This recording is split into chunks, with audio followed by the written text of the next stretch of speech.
방안에 감금된 지 2개월이 되었습니다. 우리가 잘한다고 생각하고 소홀히 내버려 둔 컴퓨터 원인도 50에 한번 점검하고 시간을 활용해보는 것도 해서 BI 강좌의 동영상을 올려보았습니다. 유익한 시간 보내기가 되었으면 합니다. 그러니까 본인이 쓰는 프로그램이나 또는 PC에 문제가 생겼을 때 어디가 문제인지 전혀 모르거나 해결 방법을 알려드려도 윈도우에 대한 기본 지식이 없다 보니까 설명을 드려도 모르는 경우가 많습니다. 본 강좌는 윈도우 10에 대한 기본적인 지식을 빠르게 핵심만 듣고 싶은 분들과 기초 지식이 없어서 힘들어 하시는 분들을 위해서 딱 1시간 안에 PC에 대한 기본적인 내용들을 정리해서 알려드리도록 하겠습니다. 1시간만 집중해서 들으시면 이 모든 기본 지식들은 어느 정도 여러분이 알고 그 다음에 다음 프로그램으로 넘어갈 수가 있게 되겠죠. 자, 그러면 수업에 들어가도록 하겠습니다. 우선 컴퓨터를 켜게 되면 윈도우 10이 실행돼서 이런 화면이 나오게 됩니다. 저는 강의하는 화면이 너무 크면 여러분이 잘 안 보이기 때문에 좀 사이즈를 작게 해서 보여드리기 때문에 여기만 보이는데 실제로는 이렇게 우측 부분에 이 부분까지 다 나오게 되겠죠. 예, 근데 일단은 저는 이제 너무 크면 여러분이 안 보이니까 이 부분만 보이게 해서 설명을 드리도록 하겠습니다. 자, 이렇게 해서 이제 윈도우 화면이 시작되게 되는데요. 여러분이 일단 드라이브 개념을 아셔야 되겠어요. 그래서 자, 이 아래쪽에 보면 작업 막대가 있고요. 여기에 보면 이렇게 폴더 모양이 하나 있게 됩니다. 이게 파일 탐색기라는 아이콘이 되겠습니다. 이것을 누르시면 이런 식으로 파일 탐색기 창이 나오게 됩니다. 이 파일 탐색기는 여러분들의 컴퓨터에 들어있는 드라이브들을 보여주게 돼요. 일단은 이쪽에서 보시면 내 PC라고 있고요. 그 다음 내 PC 아래에 내 컴퓨터에 설치되어 있는 드라이버들이 쭉 보이게 되죠. 그 다음에 바탕화면이 있겠죠. 일단 내 컴퓨터로 한번 들어가 보도록 하겠습니다. 내 PC 누르시게 되면 여러분 컴퓨터에 설치되어 있는 드라이브들이 쭉 나오게 됩니다. 자, 주로 이 OS는 C 드라이브에 설치가 되게 됩니다. 이것은 뭐 거의 99.9%는 전부 여기에 설치될 거예요. 여러분의 OS가 설치되어 있는 이 C 드라이브 안에는 여러분이 쓰는 여러 가지 프로그램이라든지 무슨 뭐 포토샵을 할 수도 있고 워드, 엑셀 이런 것들을 쓰실 수 있는데 이런 프로그램들이 전부 여기에 설치가 되게 됩니다. 그리고 이 윈도우는 예전에는 64비트와 32비트 두 가지의 종류가 있었어요. 그런데 이제 윈도우 10이 되면서 전부 64비트로 통일이 됐죠. 이 64비트와 32비트의 차이는 자, 일단 32비트와 64비트가 있다고 하면요. CPU로부터 이 컴퓨터 내부에서 여러 가지 데이터들이 막 이동되면서 여러 가지 처리를 하게 됩니다. 자, 가장 간단하게 설명을 드리는 것은 이 통로가 32개가 있다는 얘기가 되겠어요. 64비트는 이런 여러 가지 데이터나 자료들이 왔다 갔다 하는 통로가 컴퓨터 내부에서 움직이는 통로가 64개가 있다는 뜻이죠. 자, 그러면 여러분이 어딘가에 물건을 보내줘야 될 때 또는 이제 여기에 수문이 있고 물을 내보내야 돼요. 자, 여기에 수로가 32개가 있는 상태와 64개가 있는 상태 어디가 더 빨리 나가겠습니까? 당연히 수로가 64개가 있으면 물이 한꺼번에 더 많이 빠져나갈 수가 있겠죠.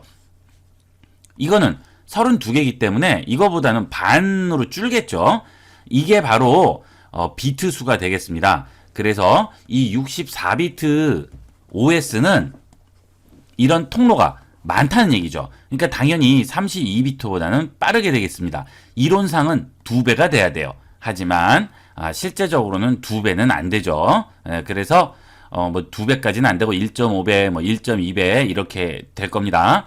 어쨌든 자, 여기 C 드라이브를 열어보시면 X86과 그 다음에 프로그램 파일스라고 그냥 돼 있는 부분이 2개가 나오게 됩니다.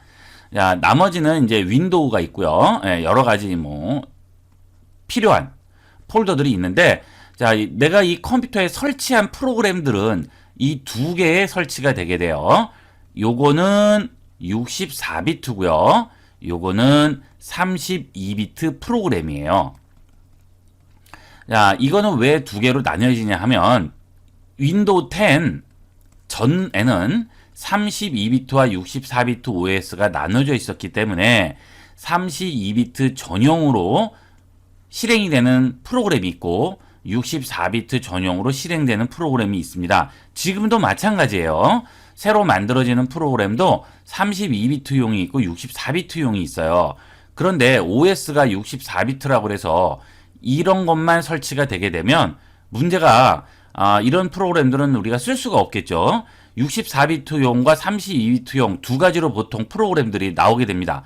워드라든지 엑셀이라든지 뭐 이런 것도 다 마찬가지고 뭐 포토샵도 마찬가지고 다 마찬가지예요. 그런데 아예 이 64비트용이 나오지 않는 프로그램도 있어요. 32비트 전용으로 나오는 게 있어요. 그런데 그렇게 되면 내 OS가 64비트만 지원한다 그러면 아예 그거는 쓸 수가 없겠죠. 그렇기 때문에 프로그램이 두 가지로 나뉘어서 설치가 되게 됩니다. 그래서 여러분들이 윈도우 10을 쓸 경우 되도록이면 64비트 전용 프로그램을 쓰시는 게 좋고요.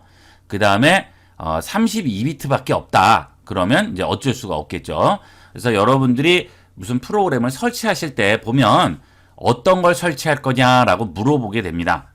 나오지 않는 것도 있어요. 그건 이제 32비트용이고요. 64비트 전용으로 할 거냐, 32비트용으로 할 거냐 물어보죠. 그때는 윈도우 10을 쓰실 때는 무조건 64비트로 설치하시는 게 훨씬 속도도 빠르고 안정적이 되겠습니다. 그러면 폴더를 한번 열어볼까요? 프로그램 파일스, 이게 이제 64비트용이죠. 여기에 보면 쭉 설치가 돼 있어요. 이런 것들은 전부 64비트용 프로그램. 요것은 32비트용 프로그램이 되겠네요. 자, 여기 보시면 카카오라고 있죠. 이 PC에서 쓰는 카카오는 64비트가 아니고 32비트 프로그램이죠. 그래서 여기에 설치가 되어 있습니다. 여기 64비트용 보면 카카오가 없어요. 그렇죠? 그거는 64비트용이 안 나오기 때문에 그렇습니다. 자, 요렇게 해서 우리가 깔리는 프로그램들이 종류가 있다는 걸 알아두셔야 되겠고요. 템이라고 있죠. 이 템프는 여러분들이 이제 컴퓨터에서 작업을 할 때 임시 파일이에요. 네, 임시 파일이라고 생각하시면 되겠습니다. 익스플로러나 그 다음에 엣지 같은 브라우저를 쓸 때 여러분이 인터넷 페이지를 열게 되면 여기에 이제 쭉 나오죠. 여러 가지 홈페이지 내용들이 쭉 나옵니다. 사이트. 자, 이런 것들을 필요할 때마다 외부에서 인터넷을 통해서 가져와서 열게 되면 시간이 많이 걸리죠. 그래서 이런 것들을 기본 내용들을 아예 여기다 저장을 해 놓는 거예요. 템프에다가. 그렇게 되면 다음에 열 때는 똑같은 동일한 부분은 저장되어 있는 거에서 열고 틀려지는 부분만 외부에서 서버에서 가져와서 열게 됩니다. 그러면 훨씬 빨라지게 되겠죠. 그런 임시 파일들이 저장되어 있는 곳이 여기 템프가 되고요.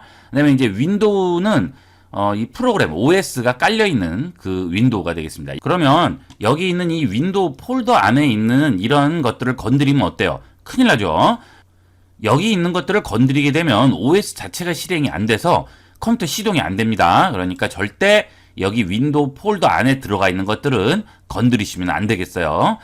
물론 이제 여기 있는 것들은 건드리면 OS가 시동되는 상대는 상관이 없지만 프로그램이 실행이 안 될 수가 있겠죠. 그래서 이런 것들은 건드리지 않는 게 좋고요.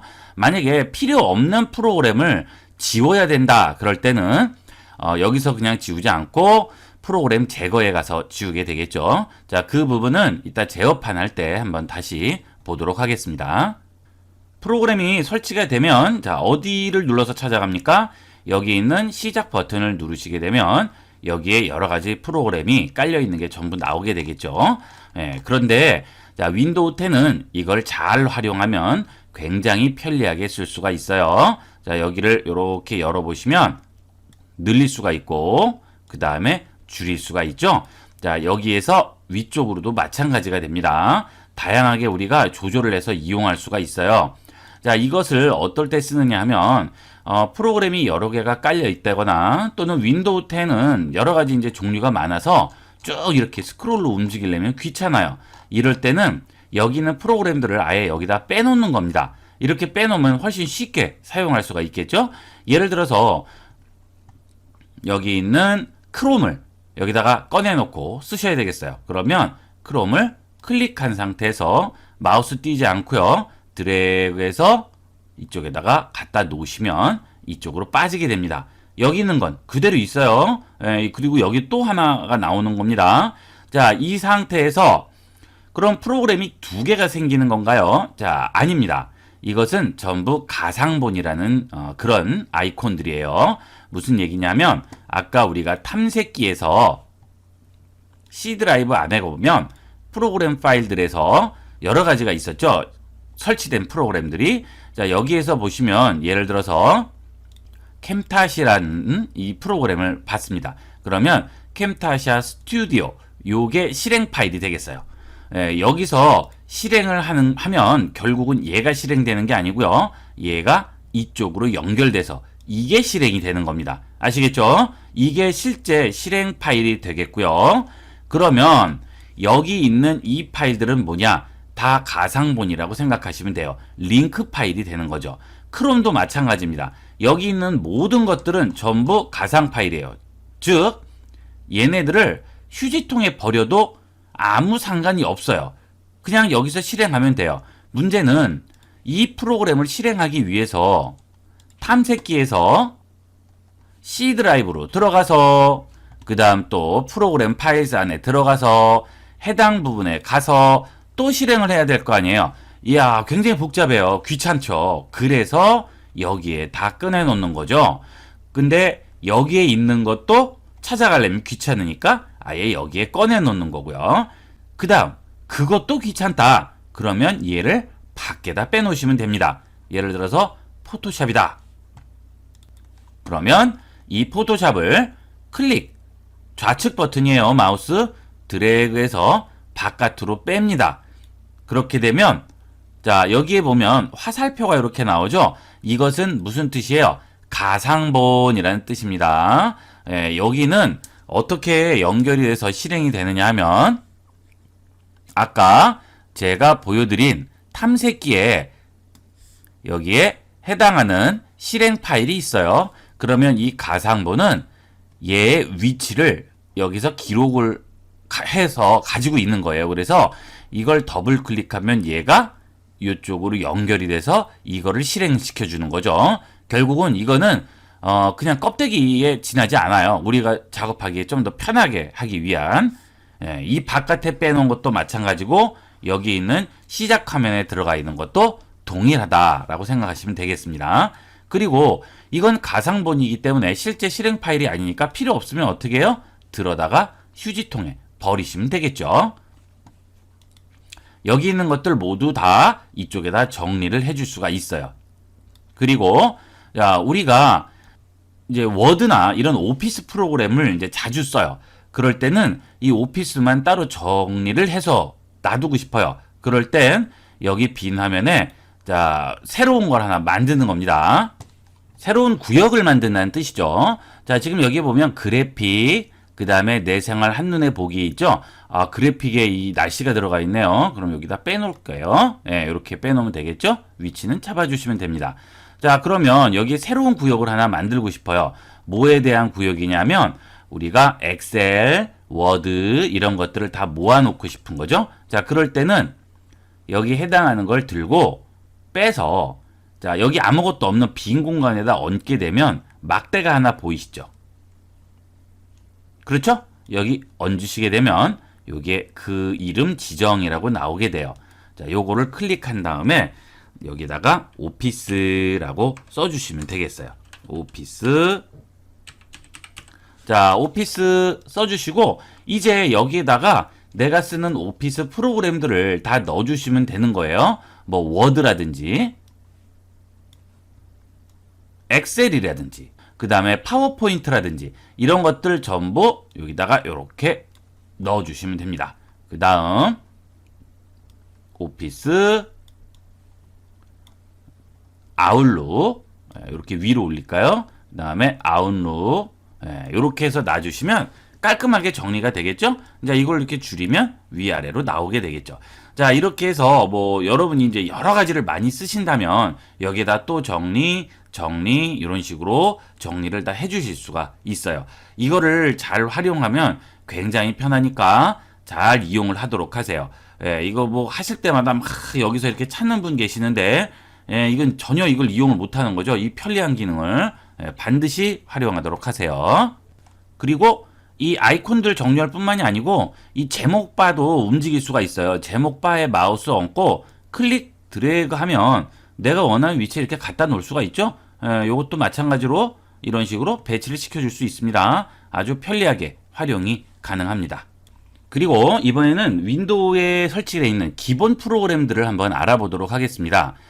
우리가 윈도우를 설치하게 되면 다른 뭐 여타 프로그램들을 설치하지 않아도 우리가 꼭 써야 되는 기본적인 프로그램들은 설치가 돼 있어요.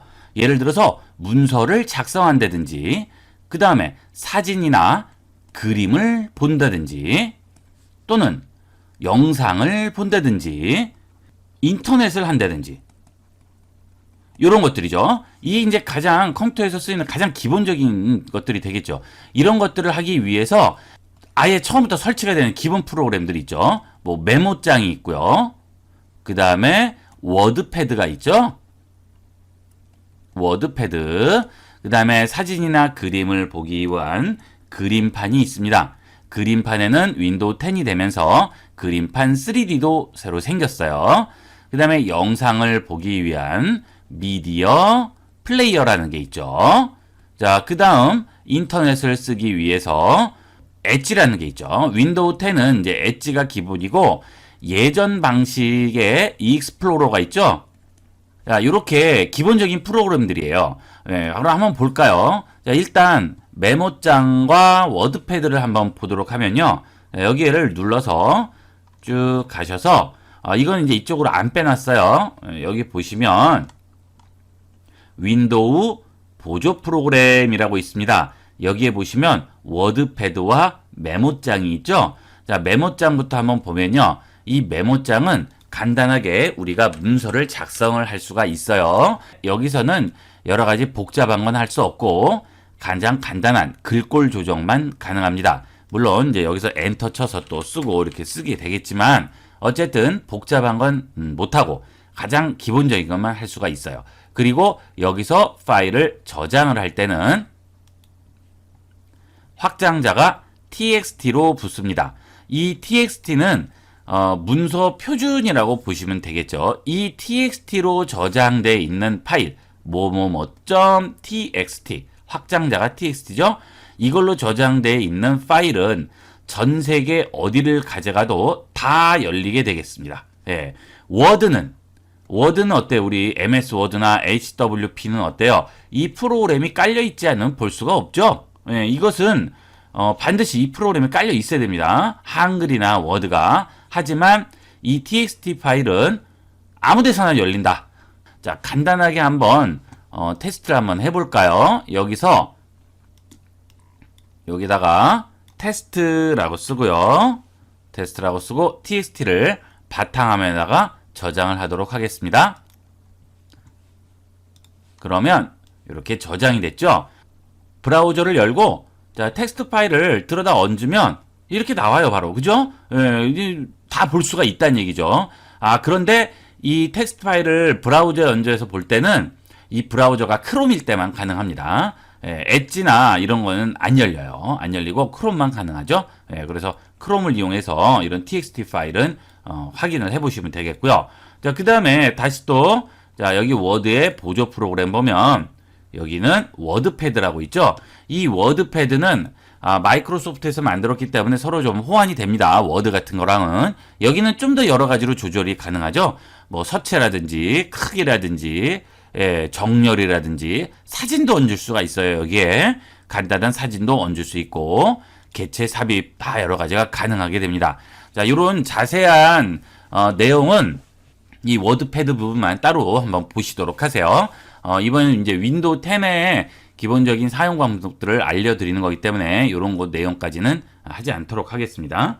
자, 그 다음 이번에는 사진을 우리가 보게 되겠죠. 자, 그러면 여기다가 자, 그림판을 열어봅니다. 자, 그림판도 여기 내려가시다 보면 보조 프로그램 보면 여기에 그림판이라고 있죠? 이 그림판을 선택을 해주게 되면 여기서 사진을 가져와서 자른다거나 그 다음에 간단하게 색을 칠한다거나 그림을 간단하게 그린다거나 이런 기능들이 전부 가능하게 됩니다. 이 그림판도 기본적인 프로그램이지만 그래도 웬만한 건 다 돼요. 예, 글씨도 쓸 수 있고 다양하게 이용을 할 수가 있어요. 자, 이런 그림판이 있고 이 그림판도 이제 3D도 있어요. 3D 그림판도 있어서 자, 이 그림판을 이런 기본 프로그램들이나 이런 것들을 찾기가 힘들 때는 자, 여기 있는 거 여시고요. 그냥 쓰시면 돼요. 아예 써버리세요. 자, 이렇게 해서 그림판 치시면 뜨죠 이렇게. 예. 자, 그림판 3D 누르시면 요거는 3D를 만들어주는 그림판이 되겠습니다. 예, 그러면 우리가 무슨 뭐 3차원적인 그런 것들을 만들어낼 수가 있어요. 여기 보시면은요, 간단하게 보여드리면 이렇게 해서 얹어주시면 이렇게 사각형으로 얹어볼까요? 이런 식으로 놓으시면 자, 어때요?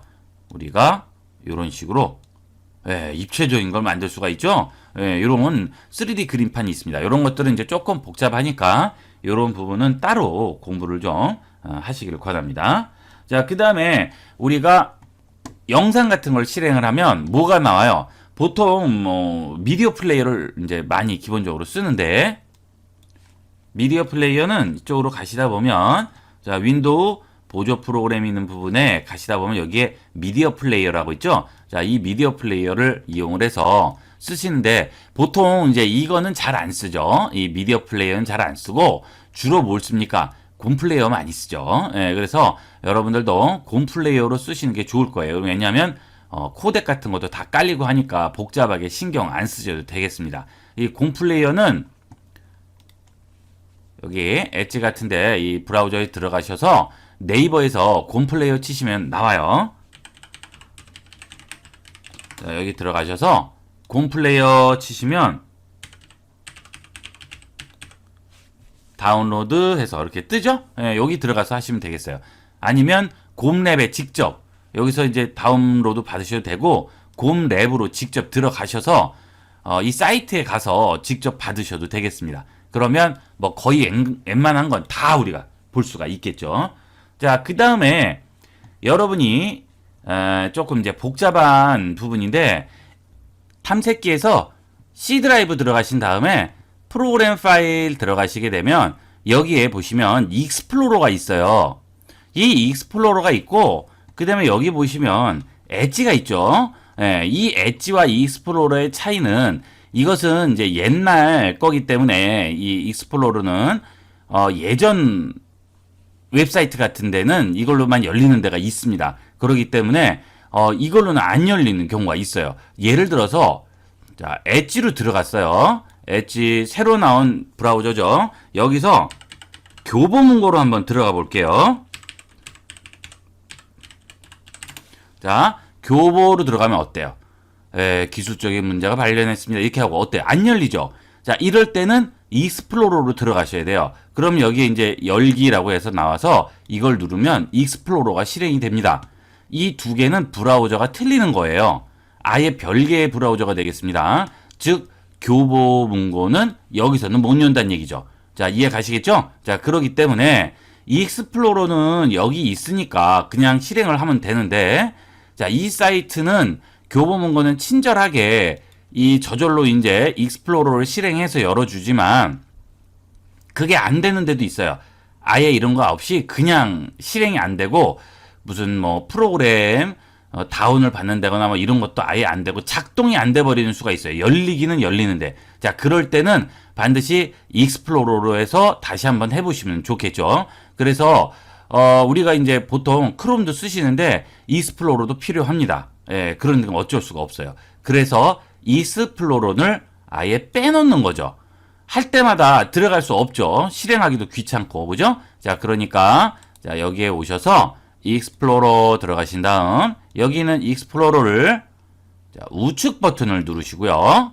여기다가 가상본을 만들어 줍니다.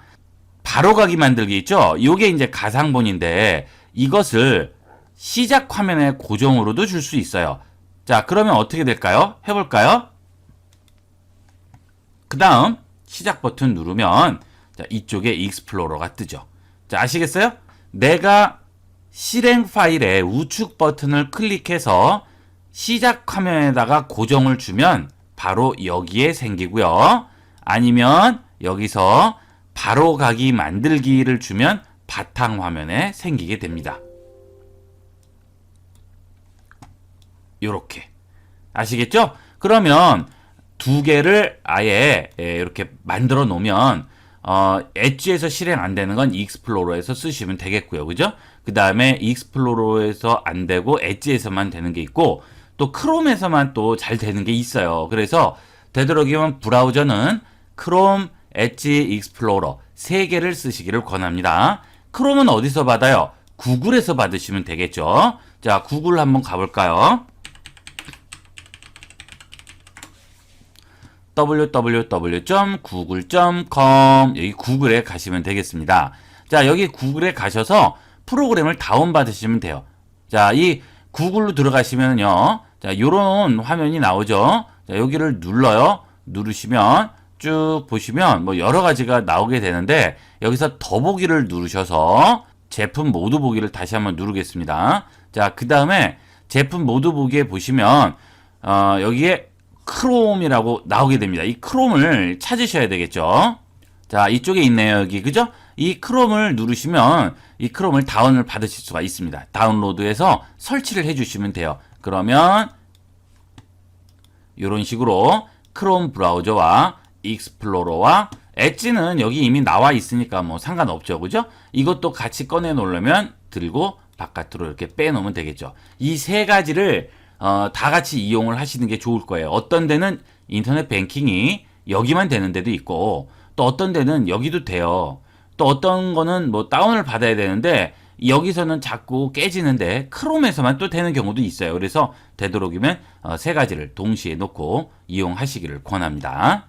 그 다음은 이제 이 컴퓨터를 관리해주는 제어판으로 한번 들어가 보도록 하겠습니다.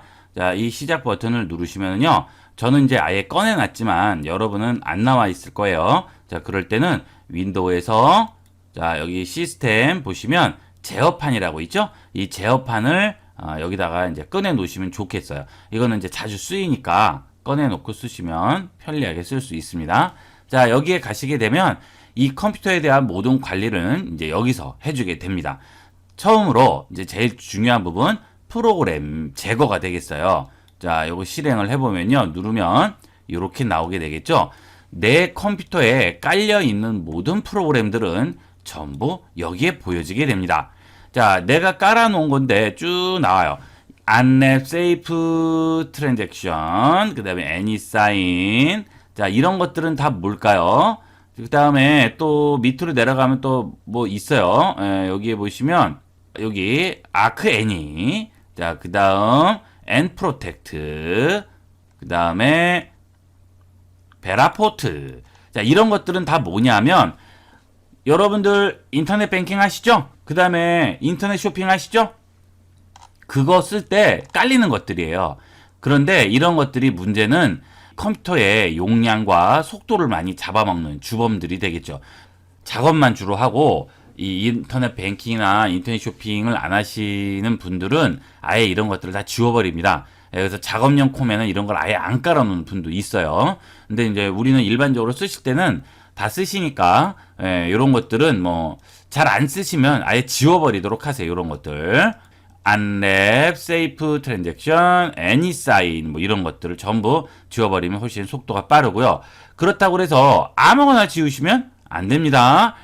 이거는 컴퓨터에 실제 작업하는데 필요한 것들이 있을 수 있기 때문에 지우실 때는 확인을 꼭 해보시고 지우세요. 그러면 어떻게 확인을 하나요? 그런 것들은 네이버에서 이런 것들 이름을 한번 쳐보면 지워도 되는지 안 지워도 되는지 이렇게 쭉 많이 지식인에 올라가 있으니까 그런 것들을 확인을 해보시면 되겠습니다.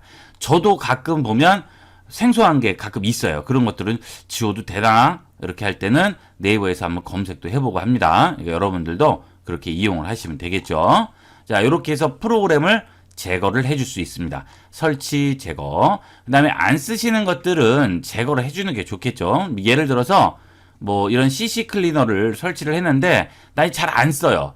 예, 뭐 쓴 지가 한참 되고 안 써요. 그럴 때는 이제 이런 것들은 우측 버튼 눌러서 제거. 예, 해주면 넥스트 하면 아예 제거가 되겠죠. 그냥 버리는 게 아니고 반드시 이렇게 해서 지워주셔야 되겠어요.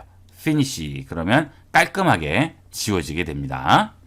그 다음 내 컴퓨터의 사양을 한번 봐야 되겠다. 그럴 때는 여기 시스템으로 들어가시면 돼요. 시스템 및 보안 들어가시게 되면 자 여기에 보면 시스템이라고 나오죠. 여기서 메모리 및 프로세서 속도 보기라고 나오게 됩니다. 요게 이제 내 시스템의 사양이 되겠습니다. 이게 가끔 보면 본인 컴퓨터 사양 자체를 모르는 분들이 있어요. 그래서 작업을 한다거나 누구한테 말해 줘야 할 때는 이걸 모르게 되면 조금 애매해지는 수가 있으니까 이런 것들은 알아두도록 하세요. 누르시면 이렇게 들어가죠. 윈도우 10 프로그램 OS가 깔려 있고요. 지금 프로세서 이런 게 깔려 있네요. 제 프로세서는. 그 다음에 메모리가 이렇게 설치되어 있고요. 그 다음에 64비트 운영체제라고 돼 있죠. 자, 이렇게 확인을 해볼 수가 있습니다. 예, 그래서 본인 CPU와 메모리가 얼마인지는 최소한도 알고는 있어야죠. 그 다음에 무슨 OS가 설치되어 있는지, 뭐 윈도우 8이 있는지, 윈도우 10이 있는지는 알아야 되겠죠. 그래야 뭘 물어보더라도 대답을 해줄 수가 있어요. 예, 이런 것들은 여기서 확인을 해보시면 되겠어요. 그 다음 또 중요한 부분은 보안이 되겠습니다. 보안. 여러분들이 제일 이제 걱정되는 게 뭐냐면 자료 같은 걸 바이러스가 침입해서 다 날려버리지 않을까. 예, 그런 부분들이 이제 많이 걱정이 되죠. 그래서 이 보안은 내 컴퓨터를 보호하는데 엄청 중요한 부분이니까 잘 알아두셔야 되겠어요. 자, 이 보안으로 들어가시면요. 요 시스템 및 보안 있죠? 이 위에 거 제목을 누르세요. 그러면 시스템 및 보안으로 들어오고 보안 및 유지 관리라고 나오죠. 자, 그 다음 밑에 보면 윈도우 디펜더 방화벽이라고 나오게 됩니다. 이 윈도우 디펜더 방화벽이 윈도우에서 제공하는 윈도우 10에서 제공하는 기본적인 바이러스 프로그램이 되겠어요. 우리가 바이러스 프로그램들 같은 거 보면 뭐 노턴이라든지 그 다음에 안랩 V3죠, V3. 뭐 그 다음에 카스퍼스키도 있고 뭐 여러 가지가 많이 있어요. 자, 있는데 제 생각에는 윈도우 10에서는 이런 거 쓸 필요 없이 이 디펜더 방화벽만 해도 충분하다고 생각이 듭니다. 물론 여러분 컴퓨터를 누군가 억하심정을 갖고 꼭 뚫어서 여기 있는 정보를 다 빼내고 이 컴퓨터를 먹통을 만들어야겠다라고 아예 작정을 하고 노리고 들어오는 거면 몰라도 일반적으로 바이러스 침입이라든지 일반적인 해킹 문제는 이 디펜더 정도면 거의 다 방어가 된다고 생각합니다. 예, 그리고 저도 이렇게 쓰면서 여지까지 한 번도 문제가 발생하지 않았어요. 그러니까 구태여 뭐 복잡하게 설치할 필요가 없는 거죠. 오히려 시스템 자원만 잡아먹고 속도만 느려지게 되니까 저는 그냥 디펜더만 씁니다, 보통. 자, 여기서 방화벽 상태 확인이라고 있죠. 자, 여기서 여러분이 지금 방화벽 상태가 어떤지를 한번 확인을 해보는 거죠. 그러면 지금 방화벽 상태는 켬. 들어오는 연결, 허용되는 앱 목록에 없는 모든 앱 차단. 그렇죠? 활성 개인 네트워크고 알림 상태 뭐 이렇게 했습니다. 자, 그러면 여기서 방화벽 설정 또는 해제로 들어갑니다. 여기 보시면 네트워크 유형 설정 사용자 지정이라고 나오죠. 자, 여기 잘 보세요. 자, 윈도우 디펜더 방화벽 사용 반드시 여기에 체크를 해주세요. 그 다음 공용 네트워크 설정에서 윈도우 디펜더 방화벽 사용 반드시 체크해 주세요. 가끔 이런 뭐 이상한 데서 다운을 무슨 프로그램을 뭘 받거나 아니면 사진을 받거나 뭘 여러 가지를 받다 보면 가끔 이게 바뀌는 수가 생겨요. 그러면 그냥 대문을 열어주는 거죠. 다 들어오라고. 예, 그러니까 자 반드시 꼭 한번 확인을 해보세요. 돼 있는지. 그 다음에 허용되는 앱 목록에 있는 연결을 포함해서 모든 들어오는 연결 차단하면 아예 차단을 하는 건데, 자, 디펜더 방화벽이 새 앱을 차단할 때 알림, 요거 알림 해주는 게 좋죠. 요거 알림으로 해주시고, 요것도 알림으로 해주세요. 아예 차단을 해버리면 내가 꼭 써야 되는 프로그램인데도 차단을 그냥 알아서 해버리는 경우가 생기니까 요거는 밑에다가 체크를 해주도록 하십시오. 자, 요거 꼭 확인을 해보세요. 자, 그 다음에 자, 여기 보시면 윈도우 디펜더 방화벽을 통해 앱 또는 기능 허용이라고 나오죠? 자, 여기를 한번 들어가 볼게요.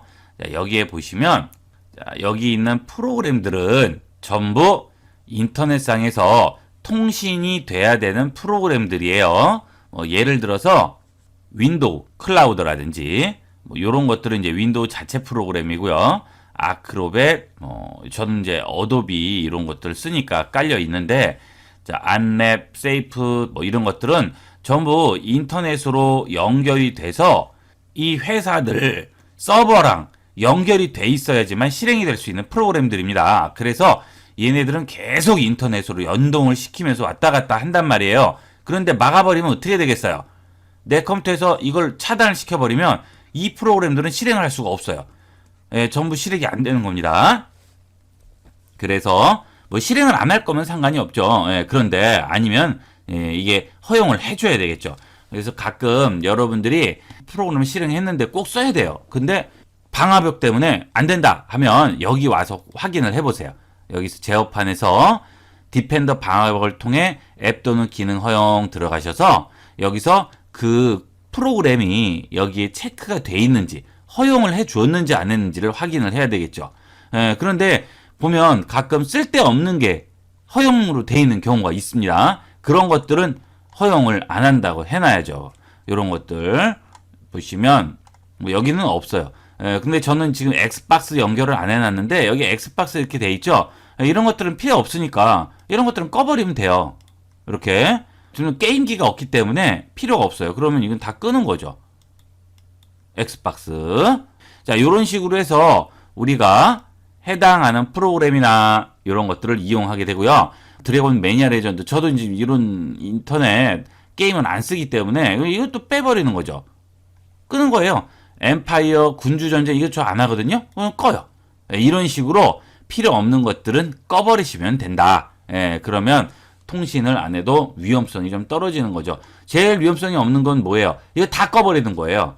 그럼 아예 외부랑 차단돼 버리니까 바이러스가 들어올 수가 없죠. 근데 현실상 그렇게 할 수가 없으니까 최대한 쓰지 않는 프로그램들은 꺼놓고 쓰시면 된다.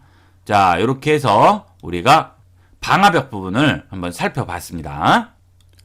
그리고 이번에는 시스템 보안에 또 들어가시면 아래쪽에 보시면 관리 도구라고 있어요. 이 관리 도구는 컴퓨터를 최대한 쾌적한 상태로 관리하기 위한 도구들이 되겠습니다. 자, 이 관리 도구는 어떨 때 쓰이느냐 하면 이제 여러분들 컴퓨터 쓰시는 분들 보면 이 바탕화면에 막 아이콘들, 영상들, 사진들 막 죄다 막 이렇게 꺼내놓고 쓰시는 분 있어요. 이러면 안 돼요. 왜냐하면 이런 것들도 전부 용량을 차지하죠. 처음 컴퓨터가 실행이 되면 컴퓨터를 키면 얘네들을 전부 검색해서 찾아서 다 배치를 시키는 거예요, 컴퓨터가. 그러면 어때요? 그만큼 시간이 걸리겠죠. 그래서 어떤 분들 보면 막 여기 화면을 가득 채우게 설치를 해 놓습니다. 절대 안 돼요, 그런 거. 정리를 하실 때는 어떻게 하시냐면 되도록이면 하드디스크에다가 저장을 하고 이 바탕화면 되도록이면 비워 놓으시고요. 여기에 놓더라도 폴더를 만들어서 폴더 안에다 넣도록 하세요. 제일 좋은 방법은 C 드라이브 안에다가 또는 D 드라이브로 하나 만들어 놓고 그 안에다가 저장을 해 놓는 거죠. 그런데 여기 밖에 나와 있는 건 안 된다. 기억하세요. 자, 그 다음 여기 가보겠습니다. 디스크 공간 확보하면 이건 뭐냐면 여러분들이 이제 하드디스크를 쓰다 보면요. 요렇게 하드디스크가 있어요. 자, 여러분 예전 레코드판 보신 적 있죠? 이게 바늘이 이렇게 올라와서 이렇게 레코드판이 돌면 쭉 음악이 나오잖아요. 거의 비슷하다고 생각하시면 돼요. 여기에 원형으로 된 디스크판에 여러분 데이터들이 전부 기록이 되어 있는 겁니다. 그런데 여기에 프로그램들을 깔았다가 또는 인터넷 임시 파일이 있다가 지워지고 또 여기 있는 것도 지워지고 여기 썼다가 지워지고 여기 다시 쓰고 또 여기 쓰고 막 이렇게 하다 보면 중간중간에 막 공간들이 건너뛰고 비고 막 뒤죽박죽으로 꼬이게 됩니다. 이런 것들을 깔끔하게 딱 몰아서 같은 쪽으로 몰아주고 빈 공간은 비에 놔두고 이렇게 만들어주는 게 이 드라이브 정리가 되겠어요. 디스크 정리. 그래서 이런 것들을 한 번씩 해주시면 훨씬 깔끔하게 하드디스크를 만들 수 있고 속도도 빨라집니다. 디스크 정리는 한 달에 한 번 정도 자주 쓰시는 분은 이렇게 해주도록 하세요. 그리고 실행을 하게 되면 다운로드한 프로그램 파일, 임시 인터넷 파일 이런 것들 지울까 물어보죠. 미리 보기 사진 이런 거 그죠? 이런 것들은 지워주면 상관없어요. 여기서 최대 60.2기가 디스크 공간을 확보할 수 있다고 나오네요. 자, 요런 것들은 전부 지워주시면 되겠습니다. 예. 자, 그래서 깔끔하게 정리해 주시면 되고요. 그 다음에, 자, 요거는 드라이브 최적화예요. 최적화는 아까는 정리를 깔끔하게 해 놓은 것이고요. 그 다음에 최적화 부분은 정리가 됐는데 이렇게 띄엄띄엄 해서 정리를 해 놓은 거예요.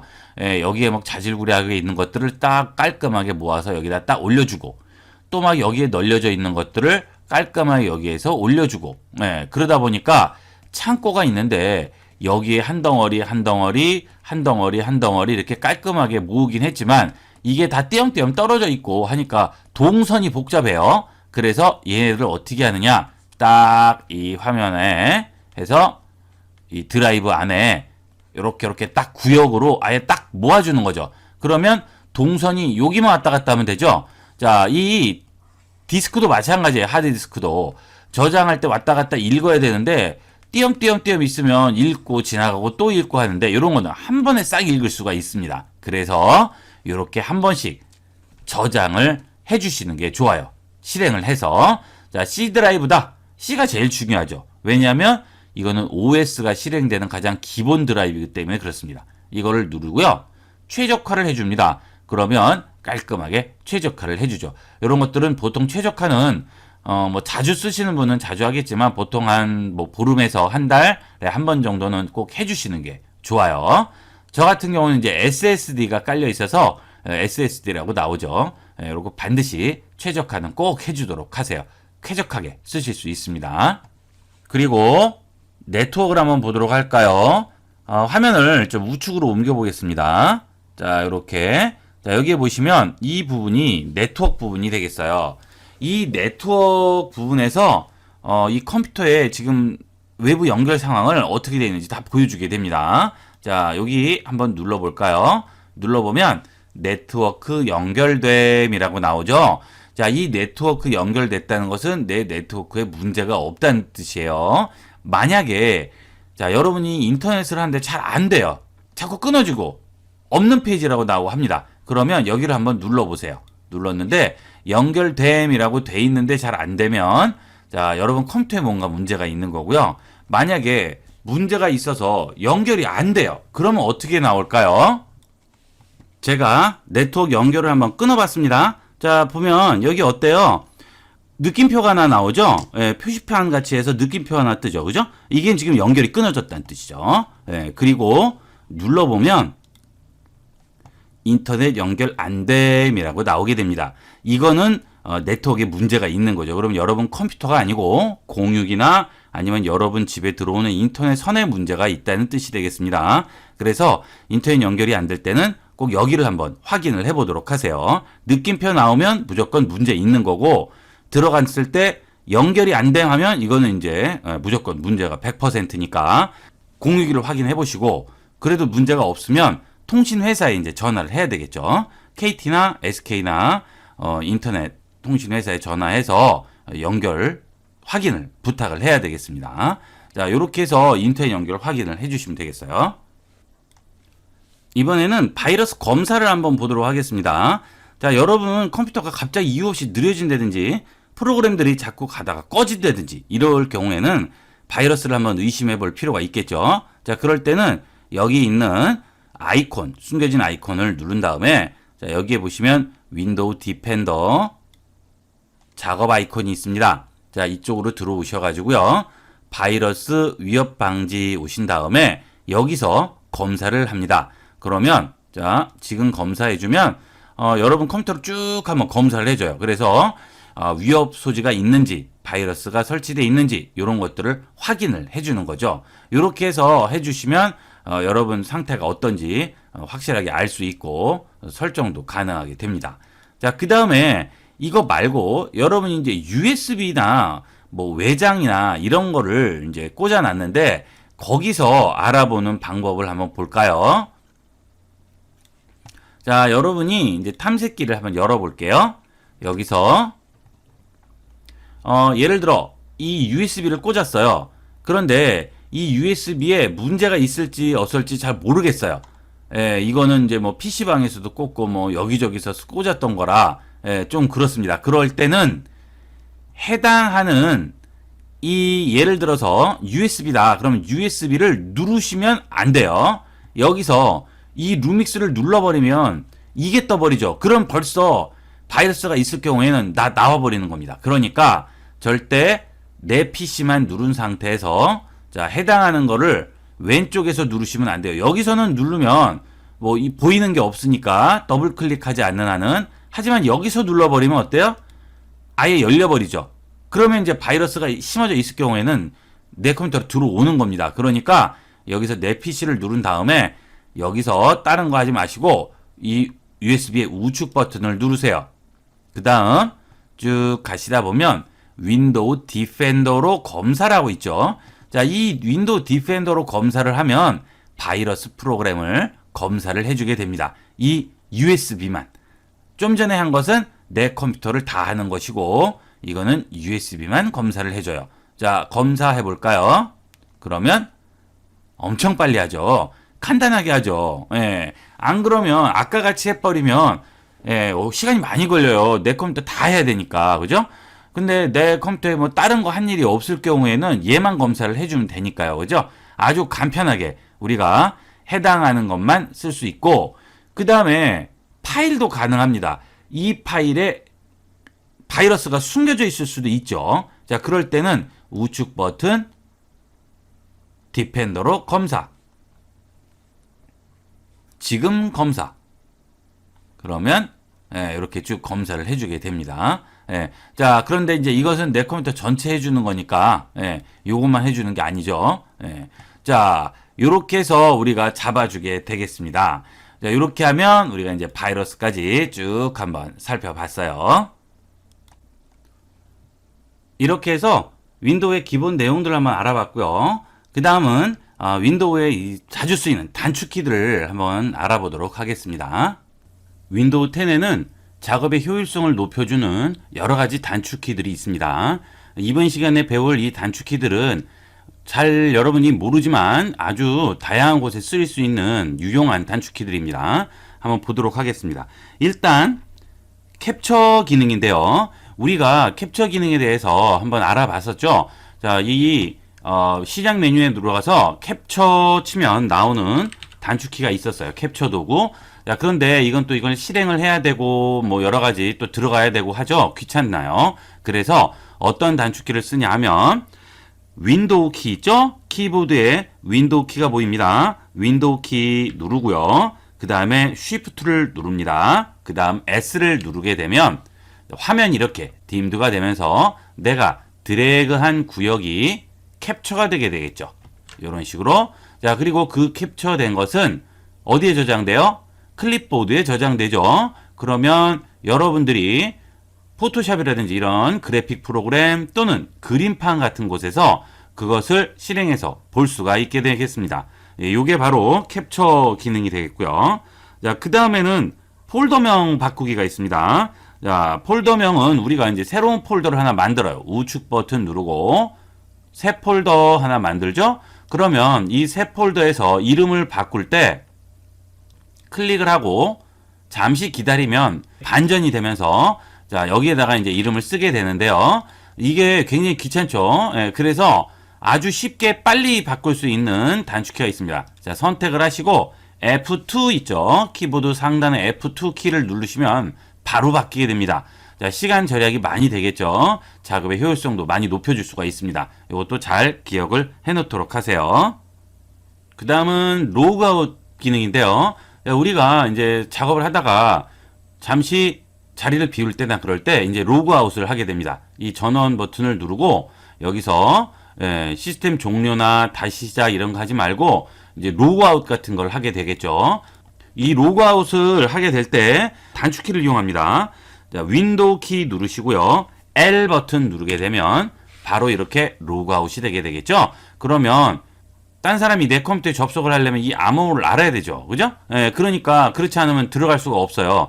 이게 바로 로그아웃 기능이 되겠습니다. 자, 이렇게 해서 누르면 다시 들어가게 되겠죠. 여러분들이 자리를 비우거나 할 때는 간단하게 윈도우 키와 L 키를 눌러서 로그아웃 시키도록 하세요. 자, 그 다음에 확대 축소 기능이 되겠습니다. 자, 확대 축소 기능을 보기 위해서 일단 하나를 열어볼게요. 요즘은 모니터들이 전부 다 고해상도죠. 그렇기 때문에 화면도 크고 하니까 이게 사이즈가 작아서 잘 안 보이는 경우도 있고 사진이 작아서 그 안에 내용을 잘 보지 못하는 경우도 있죠. 이럴 때는 이 화면 축소 확대 기능이 있습니다. 자, 컨트롤을 누르시고요. 누른 상태에서 키보드에서 백스페이스 키 보이시죠? F12 아래 보면 백스페이스가 있어요. 그 바로 왼쪽에 보면 플러스와 마이너스 버튼이 있습니다. 자, 이걸 이용을 해서 확대, 축소, 마이너스면 축소 이런 식으로 해서 일부분 보고 할 때는 이렇게 확대해서 일부분만 확대해서 보게 되겠죠. 자, 그 다음에 컨트롤 누르고 플러스나 마이너스나 한 번만 누르면 여기에 초기화라는 이 창이 보이죠. 여기 뜨는 거 보이시죠? 자, 이 부분에서 초기화를 누르면 기존에 있던 기본으로 돌아가게 되겠습니다. 그 다음 여기다 그냥 누르셔도 되고요. 단축키로 누르셔도 되겠죠. 이렇게 해서 확대 축소를 이용할 수가 있습니다. 이번에는 여러분들이 작업을 하다가 남들이 보면 안 되는 그런 내용을 작업을 할 경우가 있겠죠. 뭐 예를 들어서 인터넷 뱅킹을 한다든지 무슨 비번을 치고 어디를 들어간다든지 또는 다른 사람들이 알면 안 되는 비밀스러운 뭐 일기를 쓴다든지 이럴 때 자, 딴 사람이 가까이 와서 제 화면을 봐야 될 그런 경우가 생기겠죠. 그죠? 그럴 때는 빨리 열려있는 창들을 닫아줘야 되겠습니다. 그럴 때 쓰는 기능이 창 가리기 기능이 되겠습니다. 윈도우 키 똑같이 또 누르시고요. 그 다음에 키보드에서 D 누릅니다. D, A, B, C, D 할 때 D를 누르게 되면 한 번에 싹 다 가려주게 되겠죠. 그 다음 윈도우 키 D 누르면 다시 바로 다 열리게 되겠습니다. 그래서 잠시 가려줄 때는 얼른 가렸다가 뒤쪽에 사람이 없다. 그러면 다시 윈도우 D 눌러서 원래 화면으로 돌아오시면 되겠습니다. 그리고 우리가 가상 데스크탑에 대해서 한번 배워봤었어요. 그런데 이 가상 데스크탑을 쓰려니까 또 귀찮다. 이럴 때는 아주 간단하게 또 열려있는 창들에서 왔다 갔다 쓸 수 있는 기능이 있습니다. 자, 그것은 키보드에서 Alt 키를 누르고요. 탭 키를 한번 누릅니다. 그렇게 되면 탭 키는 눌렀다 띄시면 돼요. 계속 누르고 있는 게 아닙니다. Alt 키만 누르고 있는 거예요. Alt를 누른 상태에서 탭 키를 한번 눌렀다 띄면 지금 열려있는 창들이 전부 다 나오게 되겠죠. 그래서 내가 원하는 창을 누르면 그 창이 선택되게 됩니다. 자, 여기서 이걸 보겠다, 이걸 보겠다, 이걸 보겠다. 그럼 이렇게 간단하게 왔다 갔다 할 수가 있겠죠. 자, 이런 식으로 윈도우 창 간에 전환을 할 수가 있어요. 이번에 배울 것은 윈도우 창들의 바둑판 배열 정리가 되겠습니다. 여러분들이 하나의 작업만 이렇게 한다는 모르겠는데 예를 들면 무슨 주식이라든지 그 다음에 뉴스를 여러 창을 열어놓고 전부 봐야 된다든지 어떤 문서 작업을 할 때 동시에 여러 군데에 창들을 열어놓고 이쪽에서 복사해서 이쪽으로 넘긴다든지 뭐 이럴 경우에 많이 쓰이게 됩니다. 뭐 특히 이런 주식 같은 거 할 때는 뭐 이걸 꼭 써야 되겠죠. 자, 이것은 바둑판 배열인데요. 자, 윈도우 키를 누른 상태에서 화살표 있죠? 좌우 화살표를 눌러주세요. 좌우 화살표, 좌 화살표 한번 눌러보겠습니다. 그러면 제일 앞에 활성화되어 있는 윈도우 있죠? 자, 지금 그게 무슨 얘기예요? 지금 윈도우 창들이 쭉 있는데 제일 앞에 나와 있는 게 뭐죠? 엣지 브라우저가 되겠죠? 이 엣지 브라우저가 이제 먼저 적용되는 거예요. 자, 윈도우 키 누르고 좌측 화살표를 누르면 지금 이 브라우저가 선택이 된 상태에서 왼쪽으로 붙습니다. 이렇게 왼쪽으로 붙고요. 그 다음 이거를 자, 위아래 화살표를 누르면 반으로 줄거나 느리거나 이렇게 되고 다시 또 이 상태에서 아래쪽을 또 한 번 화살표를 누르게 되면 얘가 아래로 붙거나 다시 위쪽 화살표 누르면 전체 다시 위쪽 화살표 또 한 번 누르면 반으로 줄거나 자 이렇게 해서 정리를 할 수 있고요. 그 다음 이 윈도우 키는 계속 누른 상태여야 됩니다. 자, 그 상태에서 윈도우 키를 띄세요. 그러면 나머지 창들이 나오게 돼요. 열려있는 창들. 그 중에서 이쪽 나머지 빈 공간을 채워야 되겠다. 자, 그럴 때 예를 들어 워드패드다 선택을 해주시면 워드패드가 이렇게 이렇게 선택이 되겠죠.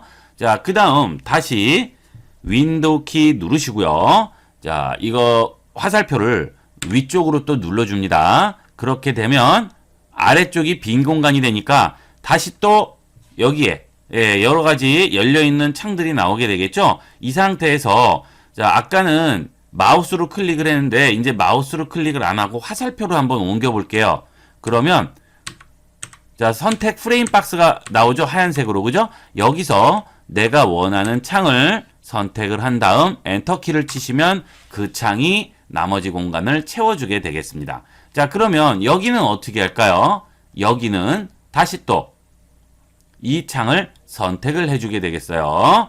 자, 그 다음에 윈도우 키 누르고 또 화살표 위, 아래, 우측, 우측, 좌측, 좌측. 아시겠죠? 어떻게 되는지?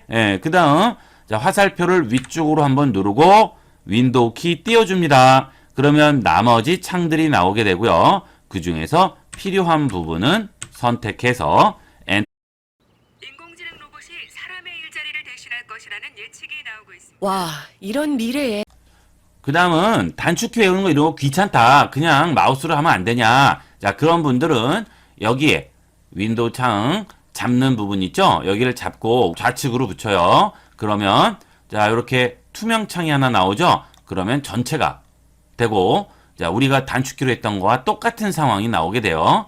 또는 이걸 잡고 좌측 코너로 붙이면 하단으로 붙게 되겠죠. 자, 나머지도 마찬가지예요. 이렇게 해서 좌측 상단으로 붙이면 이렇게 붙고요. 자, 요거는 똑같이 한번 클릭을 해주면 이렇게 붙게 되겠습니다. 또 요것도 마찬가지로 우측 상단에 붙이면 일로 붙게 되겠죠. 자, 나머지는 다 이런 식으로 조절을 해주시면 되겠어요. 이렇게 해서 우리가 단축키로 여러 가지 편리한 기능들을 조절하는 방법을 배워봤습니다. 이렇게 해서 윈도우 10의 기본적인 기능들과 그 다음 단축키들을 정리한 것을 한번